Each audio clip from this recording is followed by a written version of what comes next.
beaucoup. Arnaud Zacharie, est-ce que vous disposez des mêmes chiffres que Tom Deherde? Et si oui, est-ce que vous partagez son enthousiasme?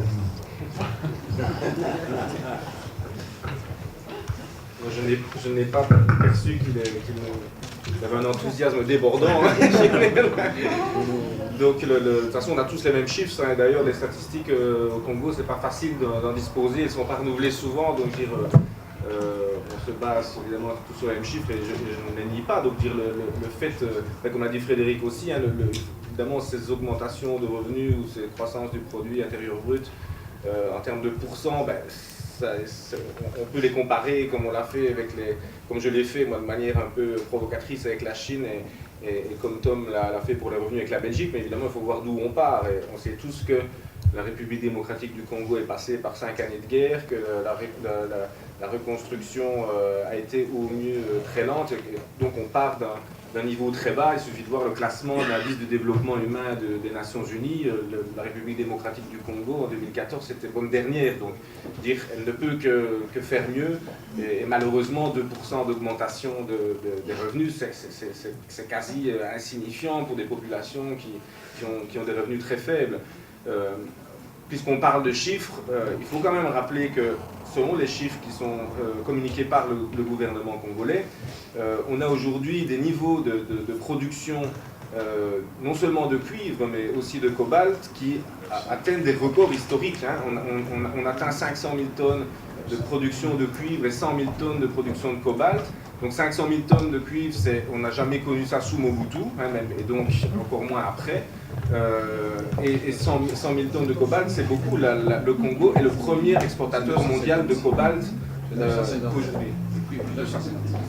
Donc on est dans des niveaux jamais atteints. Or, on l'a dit, quand on regarde les recettes fiscales, pourtant on compare avec la période de Mobutu qui n'est quand même pas un bon souvenir pour tout le monde, la situation est pire aujourd'hui.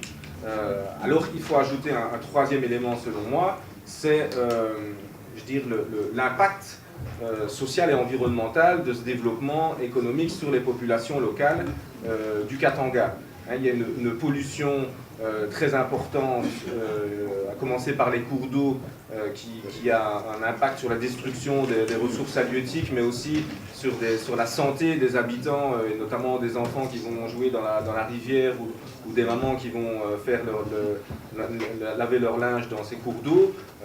Il y a des situations tout à fait catastrophiques et qui ne sont pas du tout prises en compte. On a organisé, nous, des rencontres entre acteurs de la société civile, entre parlementaires et entre firmes minières. Les firmes minières admettent la situation et ça peut paraître bizarre vu d'Europe, mais ce sont les plus grosses firmes cotées en bourse qui admettent les choses. Pourquoi? Parce qu'elles ont peur de leur réputation et donc de l'impact que ça pourrait avoir sur leur valeur boursière. Et elles disent, nous on respecte la loi entre guillemets, donc on fait des rapports d'évaluation, des auto-évaluations telles qu'on nous demande de le faire, mais on se rend compte qu'il n'y a pas de personnel congolais formé pour pouvoir auditer, pour pouvoir évaluer le respect des normes par ces firmes. Et donc ces firmes qui ont peur aussi de leur réputation en bourse expliquent un peu la situation. Hein, on a des cas où on va chercher du personnel indien par exemple pour faire un travail qui pourrait tout à fait être fait par du personnel congolais, mais évidemment il faut investir dans la formation et avoir du personnel compétent, suffisamment payé par l'État pour assurer le respect de ces normes sociales et environnementales qui, sur le papier, existent, mais qui ne sont pas respectées et sans qu'il y ait la volonté politique de les faire respecter. Donc nous, ce qu'on fait en tant qu'ONG, c'est travailler avec des avocats qui vont défendre les intérêts des citoyens, des populations locales qui prennent conscience de leurs droits et tentent de les voir respecter. C'est évidemment très très compliqué parce que la ligne de défense, c'est de dire, donc il y a par exemple beaucoup de malformations à la naissance, et donc c'est de manière présumée l'impact de cette pollution, notamment par les cours d'eau qui se retrouvent dans les habitats, etc.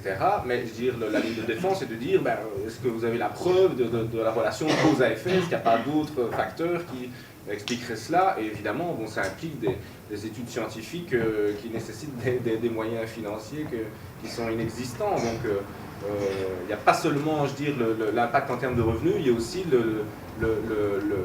l'impact environnemental et l'environnement de vie des populations locales qui se dégrade, et donc ça s'ajoute aussi au problème quotidien des populations locales.